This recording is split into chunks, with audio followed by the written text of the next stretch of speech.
بسم اللہ الرحمن الرحیم۔ سوشل میڈیا پر مختلف لوگ جو ہے بیٹھ کے ڈاکٹر ذاکر نائک صاحب کے خلاف باتیں کرتے ہیں، ان کا مذاق اڑاتا ہے، ان کی باتوں کا مذاق اڑاتا ہے۔ تو ڈاکٹر صاحب جو بات کرتے ہیں وہ تو قرآن و حدیث کی بات ہے۔ یہ لوگ یا تو جاہل ہے یا یہ جان بوجھ کر اسلام کا مذاق اڑاتے ہیں۔ اس نے جو بھی باتیں کی ہے وہ تو قرآن کے اندر ہے، لیکن ان کا جو انداز ہے وہ تھوڑا سا عجیب ہے، اس وجہ سے لوگ جو ہے اس کو سمجھتے ہی نہیں ہیں۔ تو اس لیے لوگ جو ہے اس کا مذاق اڑاتے ہیں، اور زیادہ تر یہ غیر مسلم یہ کام کرتے ہیں کہ مسلمان کسی نہ کسی طریقے سے اسلام سے دور کیا جائے۔ اسلام جو ہے وہ اس کا واسطہ اور اس کو سیکھا جو جاتا ہے وہ علماء کرام سے، اور وہ کفار جو ہے غیر مسلم جو ہے انہوں نے اپنے تمام حربے استعمال کیے ہیں۔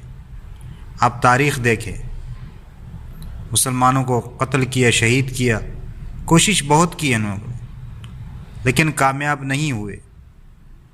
اور ابھی انہوں نے جو طریقہ اختیار کیا ہے وہ یہ ہے کہ مسلمانوں کو علماء سے، دینداروں سے الگ کیا جائے، اور پھر ہماری مرضی ہے کہ ہم جس طرف ان کو لے کے جانا چاہے تو لے جا سکتے ہیں۔ تو میں مسلمانوں کو یہ پیغام دینا چاہتا ہوں کہ خدا را اپنے ایمانوں کی حفاظت کرے اور ایسے لوگوں کو نہ سنیں، ورنہ ایک دن ایسا آئے گا کہ تم لوگ ایمان سے محروم ہو جاؤ گے۔ اور میں سوچتا رہا کہ ایسا کیوں ہو رہا ہے۔ تو بخاری شریف کی حدیث میرے سامنے آئی کہ بخاری شریف میں ہے کہ نبی کریم صلی اللہ علیہ وسلم کا ارشاد مبارک ہے، ان اللہ لا يقبض العلم انتزاعا ينتزعه من العباد ولكن يقبض العلم بقبض العلماء حتى اذا لم يبق عالما اتخذ الناس رؤوسا جهالا فسئلوا فافتوا بغیر علم فضلوا واضلوا۔ یعنی اس علم کو اللہ تعالیٰ اس طرح نہیں اٹھائے گا کہ بندوں سے جو ہے اس کو چھین لے، بلکہ وہ علم کو علماء کو موت دے کر اٹھائے گا، حتیٰ کہ جب کوئی عالم باقی نہیں رہے گا تو لوگ جاہلوں کو سردار بنائیں گے، پھر ان سے سوالات کیے جائیں گے تو وہ بغیر علم کے فتوے دیں گے، لہٰذا وہ خود بھی گمراہ ہوں گے اور لوگوں کو بھی گمراہ کریں گے۔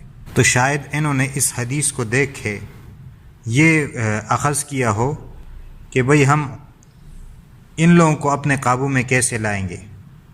اس کا یہی طریقہ ہے کہ لوگوں کو علماء سے الگ کیا جائے، اور پھر ہم جو کہیں گے لوگ مانیں گے۔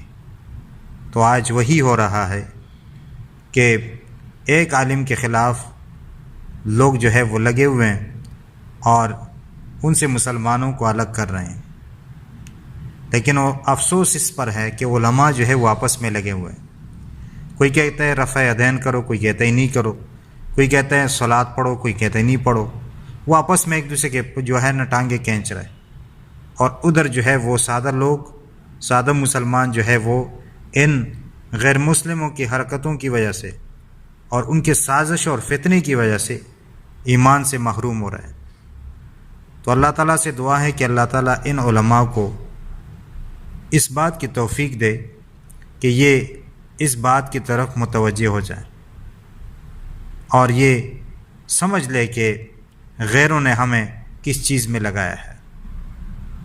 اللہ تعالیٰ سے دعا ہے کہ اللہ تعالیٰ ہمیں بات سمجھنے اور اس پر عمل کرنے کی توفیق عطا فرمائے۔